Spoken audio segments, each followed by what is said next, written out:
मेरे जी, आपने सभी नेताओं की बात सुनी और जिस तरह से बात निकलकर सामने आ रही है, सरकार बता रही है कि हमने तो इसमें बहुत सारी खूबियां हैं, मुसलमानों का भला हो जाएगा इससे। विपक्ष लगातार कह रहा है कि इसमें तो खामियां ही खामियां हैं।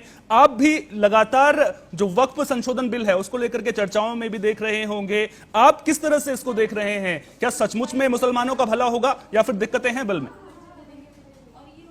देखिए सुमन जी, पहली चीज ये है कि वक्फ बोर्ड से पहले भी गरीब मुसलमान थे, उनका भला नहीं होता था और न अब भला होने वाला है। कारण क्या है आप समझ लीजिए। पहले वक्फ है क्या?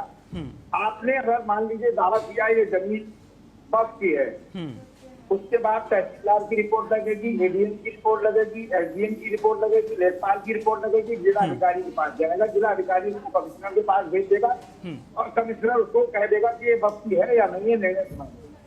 जमीन किसकी थी? सरकार का हस्तक्षेप रहा पूरा।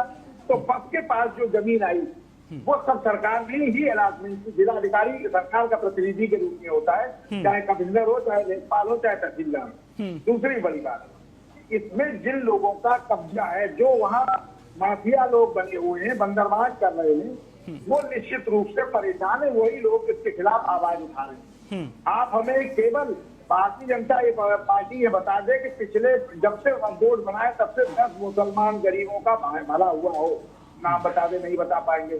अगले 10 साल में भी ये नहीं बता पाएंगे, क्योंकि वक्फ में जब सरकार का हस्तक्षेप पहले भी था, आज भी है। हाँ, ये जरूर है कि सरकार ये चाहती है कि कुछ चीजें जो है वक्फ की जमीन पर बनी है, अगर ये बिल आ जाता है तो वो जमीनें सरकार की हो जाएंगी और वक्फ का दखल खत्म हो जाएगा और कुछ जमीनों पे वक्फ का जो कब्जा है वो वक्फ के पास चली जाएंगी। इस पूरे आंकड़े को अगर हम देखते हैं तो अब तक 61% जमीन ऐसी है जो इस बिल को पास होने के बाद सरकार के खाते में चली जाएगी और मात्र 39% जमीन वक्फ के पास रह जाएगी। पहले भी वक्फ का जैसे कोई भला नहीं कर पाए तो आप अब क्या भला कर पाएगा जब उसकी 61% जमीन ही चली जाएगी। तो बहुत सारी चीजें अगर सरकार इसको, मुझे लगता है कि अपने कब्जे में लेती है, तो बहुत सारे वहाँ अस्पताल बनाए जा सकते हैं, मदरसे बनाए जा सकते हैं, स्कूल बनाए जा सकते हैं और तमाम विकासी चीजें हो सकती हैं।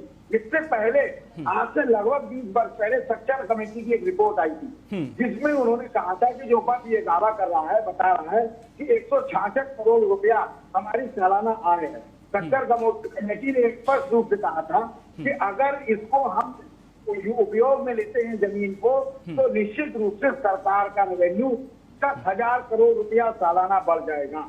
लेकिन आप इससे सरकार का रेवेन्यू बढ़ेगा निश्चित रूप से, इसमें कोई दौराय नहीं। लेकिन इससे अगर आप कहें गरीब, मजलूम, छोटे लोग, मुसलमानों का अगर भला होगा, कतई नहीं होगा। नुकसान होगा तो उन भूमाफियाओं का होगा जो लोग उस पर ऑलरेडी कब्जा किए हुए हैं, और फायदा होगा तो उस सरकार का होगा। तो इससे आम आदमी को कोई फायदा नहीं मिलने वाला है। इस बिल से मुझे लगता है कि ऐसा कुछ विशेष फायदा भारतीय जनता पार्टी चाहे। ठीक है, आपने बहुत ही महत्वपूर्ण पॉइंट्स उठाए और इन जो